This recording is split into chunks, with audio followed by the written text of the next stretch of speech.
Republican State Senator Manny Diaz from the state of Florida made it clear this past week that he wants to review all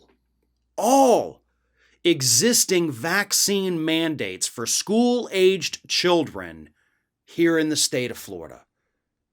So it's not just that Manny Diaz wants to fight any COVID vaccine mandates, but he says, you know what, maybe we ought to look at some of the other ones. Maybe we don't need to be giving kids the measles, mumps, and rubella vaccines. Maybe they don't need DTaP.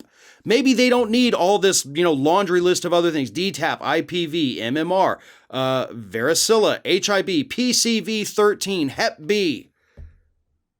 And some of those require multiple boosters. No. Let's look at all of them. Let's just say, hey, maybe kids are more resilient than we think, and let's let them get exposed. Now, to be fair here, Diaz has not exactly said why he wants to review these other vaccine mandates here in the state of Florida. But it doesn't matter what his rationale is, it makes no sense. We're keeping children safe. There are not widespread vaccine injuries from these things. That is all a crock of crap. So, the only guess I have is that Diaz is trying to appeal, because again, he is an elected official, but he is the top Republican on the Senate Health Committee, Senate Health Policy Committee. So he is the guy who pretty much is in charge of this.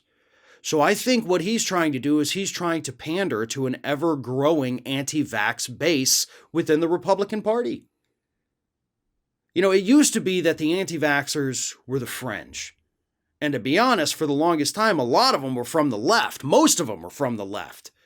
Not just people like Robert F. Kennedy Jr., but also you had celebrities, right? You had your Jenny McCarthy's and other people like that. But now, thanks to COVID, a lot of the vaccine hesitancy, vaccine resistance, and outright anti-vaxxers have all moved to the right. Including, Robert F. Kennedy Jr.'s going to appear at an event with Eric Trump and Roger Stone.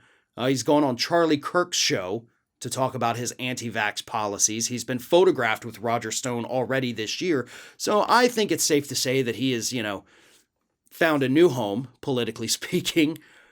But I think that's what Manny Diaz is doing here. I don't think, and I hope I'm not wrong on this, but I don't think that Manny Diaz or any actual Republican in Florida with power would do away with these other vaccine mandates. Because we've seen what happens. We really have. Think about the anti-vaxxers, the stories from a few years ago where you had those massive measles outbreaks. And not only is measles a horrible disease, but measles, if you look into this, measles, the virus that causes it, has the ability to actually wipe out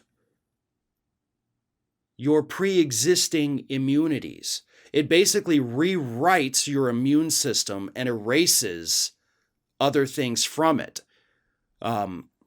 So it's terrifying. So you could actually, if you get measles, you could end up losing immunity to diseases that you were already immune from. So that's a huge risk factor for children here. And of course, some of these vaccines that we already have on the schedule, which go from daycare to kindergarten to 7th and 8th grade, all the way through high school here in the state of Florida, some of these are vaccines for diseases that can be deadly. So I don't think Manny Diaz is actually wanting to get rid of any of these.